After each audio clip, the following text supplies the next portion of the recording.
So for this one, we're going to go over masking. As part of the final product, you need to mask the letters that you make with your mixer brush into your environment well. So I'll show you how I'm going to go about doing that for this one. And these are going to be larger. I'm going to go ahead and hide that first. Click on my camel here, and I want to mask my letters behind the camel as well as behind this rocky outcropping here in the foreground. So the easiest way to do this, I believe, would be to use select and mask. So click on any selection tool. M on your keyboard goes to the marquee tool, and I'm just going to click on select and mask.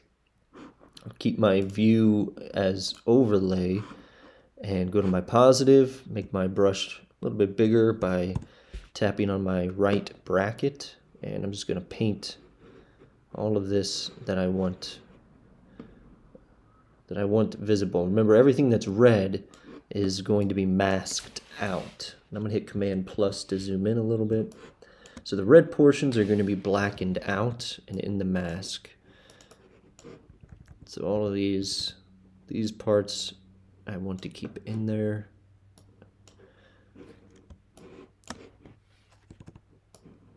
Paint over him here.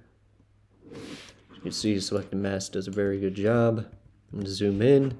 I don't think I'm going to be able to get this with select and mask. Not too well, I don't think. Let's see. Yeah, it's getting a lot of the background. So I'm going to Command Z, and it'll be pretty simple to do this really easily with my pen tool. I'm going to come over here. Okay, so the chain link is still masked out, and I want to have that. Masked in. I want that to be not invisible. Okay, so I'm going to use my Refine Edge tool real quick, where there's, the background here, and I'm just going to paint in with my Refine Edge so that it will remove those parts, and you can see it does a really good job. So up here and in the hair of the camel, some areas, use my Refine Edge so that it captures it a little bit better. And I'm just going to go ahead and give it a test and see, make it a little bit smaller, if the Refine Edge will catch even these chain links. So I'm just going to paint over them here, see what happens. And yes, it did. See, the chain links are there, but the background is still red. So I believe it'll do a very good job. I'm just holding down my click and painting all down those chain links. It did good. Looks like this last one it could do a little bit better on. I'll paint over it again. And excellent. I got everything there. A little bit here in the hair I want to bring back. Maybe here in his lip, it looks like. Maybe a little bit right there. Hold down my space bar to switch to my hand, and I'm going to move around. Looks like I can use the Refine Edge here. Probably in here, this looks like it should be, yeah. You know what, let's try the Refine Edge on this, see how it does. Nope, not really going to do it. A little bit in here though. And in here, probably in here, yep. Anywhere else? That looks pretty good.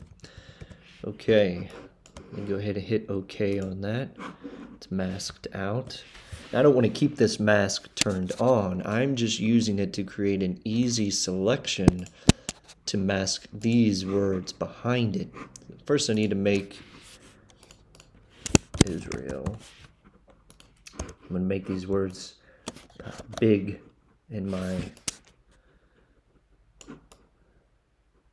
composition here, but as they should be. Remember, you want your words to command the most of attention. They should be front and center. I'm going to hit enter. That's pretty good. Now I just need to get a selection of this, so I'm going to hit Command and click on that mask that I made. Go ahead and hide it again. Come back up to Israel and click on my mask. Now it's going to be inverted, right? I want these parts hidden, so in my mask, which I'm in right now, I'm just hit Command I, and it masks that behind everything. So excellent job. There was just the matter, I believe. I'm going to go ahead and zoom in here. Zoom, zoom, zoom, of this guy. So let's go ahead and get that real quick. I'm going to use my pen tool and quickly get this a part of that selection, because you know he's in the foreground of the words, so he should be in front of the words, not behind the words. Oh, there we go. Command return gets that selection, and then I'm going to click in the mask of Israel, and then I'm going to make black my background, and the key, the hotkey to fill a selection in with the background color is Command delete. So I filled this selection in with black, and black hides. So I hid this part of the word Israel, which is the S. So there we go. Now that's back where we want it to be. All right, so stage 2. Now we want to add brush strokes and effects. So I'm going to go to my pen tool. First, actually, before we go to our pen tool, we need to go to our brush tool. And first thing we want to make sure, you're going to hit right click, you want a size of about 15 pixels, and you want to make sure your brush is a hard brush, 100%. And then the other thing is to go to Window, Brush Settings again, and then click on Shape Dynamics. And here in Control, right now you can see our brush is just like a rounded end. We want to go to Control and go to Pin Pressure. And you see how it tapers, it comes to a point, like kind of like a pin might if you were using a pin on both ends. And that's what we want for this. So make sure pin pressure is on, and then you can click out. Create your new layer, which will be your brush. You can call them effects or strokes. And we want now to go to our pen tool and make sure it's set on path and not shape. And kind of following, you know, the contours of the letter, like so. There we go. Just draw that out, and I'm just looking for this shape right here. And I'm going to right click on it and go to stroke path. And here I have, you know, what do I want to use to stroke the path with? Well, I want to use the brush. And I'm going to hit OK, and there. And then after that, I actually want to hit, with my pen tool selected, I'm going to hit delete. And then I want to hit delete one more time. And what that is deleting is that path. And I just want that path gone, and I just want this stroke. So there's one gone, and I still have this little blue square up here. Hit delete one more time to get rid of that. And the rest of the process is to continue this across your letters, how you like to do it. So I'll do the S here to show you. And then delete once, delete twice. And you could always go to your brush, back to your brush, right? And choose, well, I think for this next one, I want it to be a little bit thinner. So I'll put it at 8 pixels. And I'll make another one maybe right here. And then click on that path, stroke path. This time it's going to stroke it at about 8 pixels. And I'm going to hit delete twice. And I'll do one here. Kind of goes like so.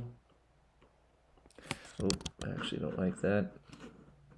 Let's do it right here. There we go.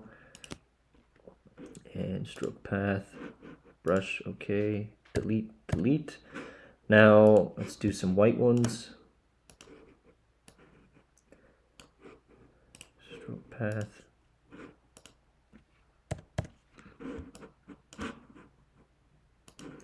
And this is just to add some visual interest to these letters as well.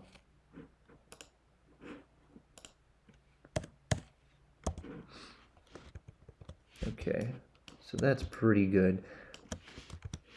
You'll do that across these letters. You don't want to overdo it. If you feel like you overdo it after you're done, you know, just get your eraser tool on this brush effects and you can say, you know what, I actually don't like that.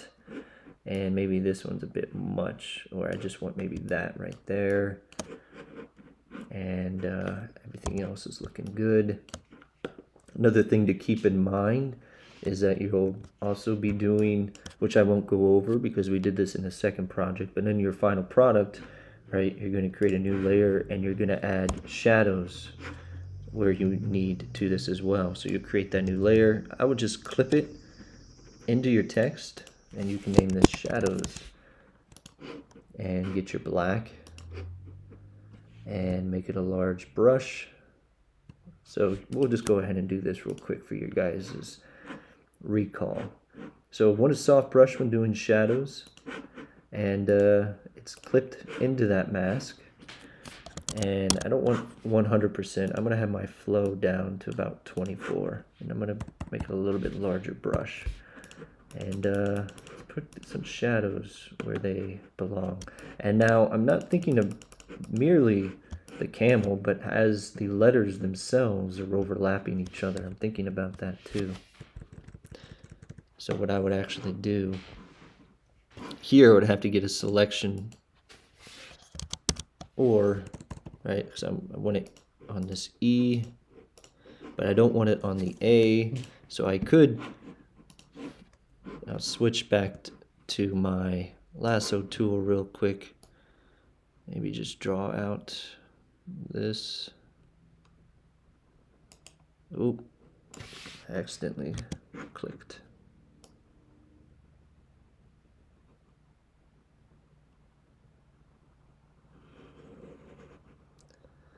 There we go. I'll just hit delete. I might have to get my eraser tool, this round brush, and erase a little bit more carefully. Probably a hard brush.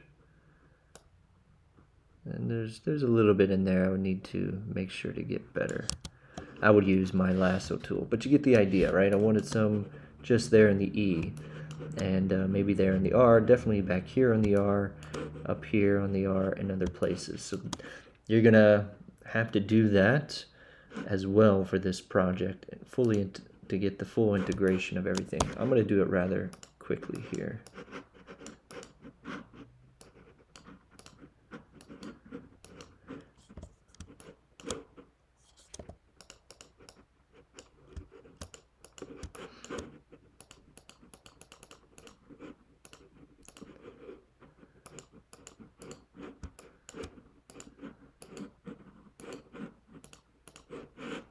And then maybe take opacity down a little bit.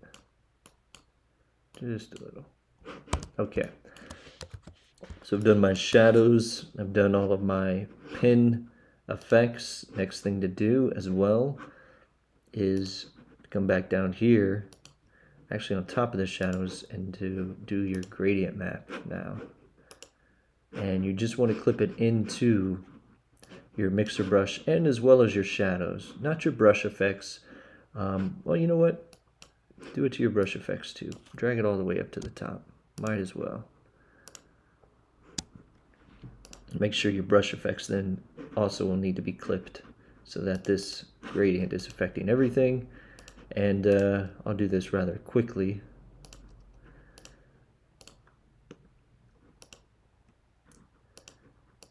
But you're going to, yeah, I like that color combination. You can mess around with it. Maybe get some more blacks in there, or this color. There we go. Maybe click on this paint bucket. It's not adding much there. Want to add? Yeah, there we go. I like colors. All right, we'll stick with that one. So the gradient map's there. And if you wind up not really liking I kind of like those colors. And rest of the process then would be to continue using you know, vibrance, your adjustment layers, and you're going to end as well with so say I've got everything finished here. You're going to click on the top layer, Command or Shift, Alt Option Command E, right? To create. So if I turn all of these off, here's my composite, and you're gonna turn this into a smart object, and you're gonna finish this again with your filter camera raw effects. And you'll go through here and you'll make your adjustments.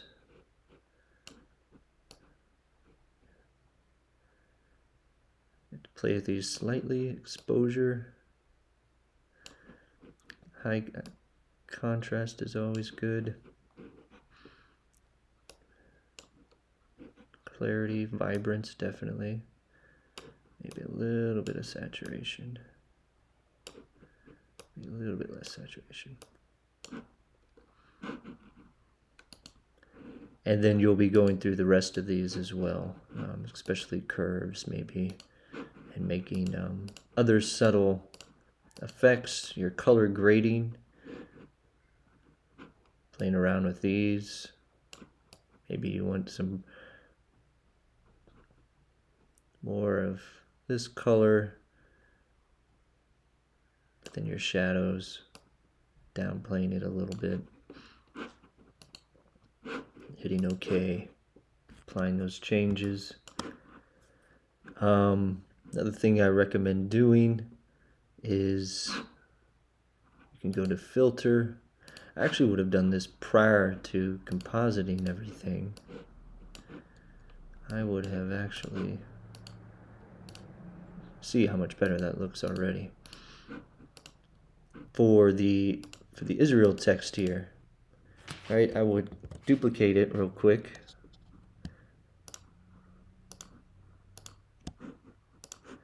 Right click on it, merge group,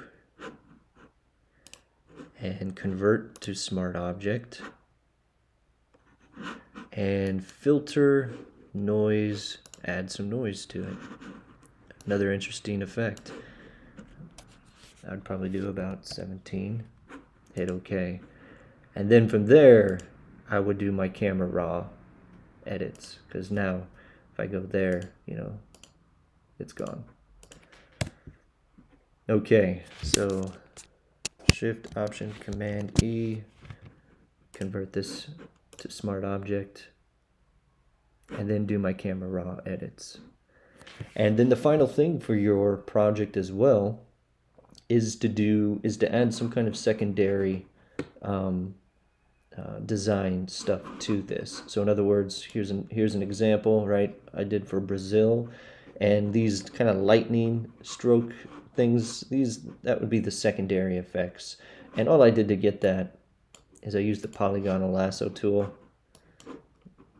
on a new layer, and I just kind of drew out like this lightning bolt kind of thing, like so.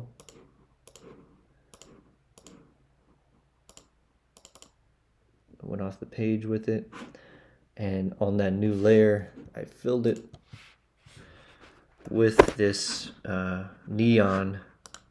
And use the paint bucket tool. And I kind of dragged it to the side. I'm Command J, I duplicated it, and then I went to Command T, free transform, and I flipped it vertically,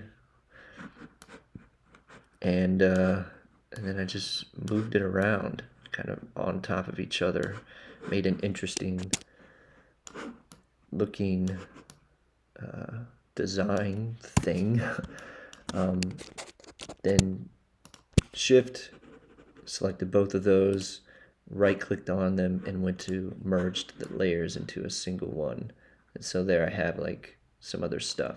And then I went ahead and Command J, created a backup copy, and double clicked on that and did a color overlay of white, and just drag that out behind it as you see here. And I did it again for the black, and I dragged it up a little bit. And then these are the paths, just as the same we made here on the word that you did with the pen tool, then stroked with the brush. That's all these little black and highlighter yellow marks are as well. I did just for added effect. Okay, so that is all for how to cover on this final project, everything you need to do.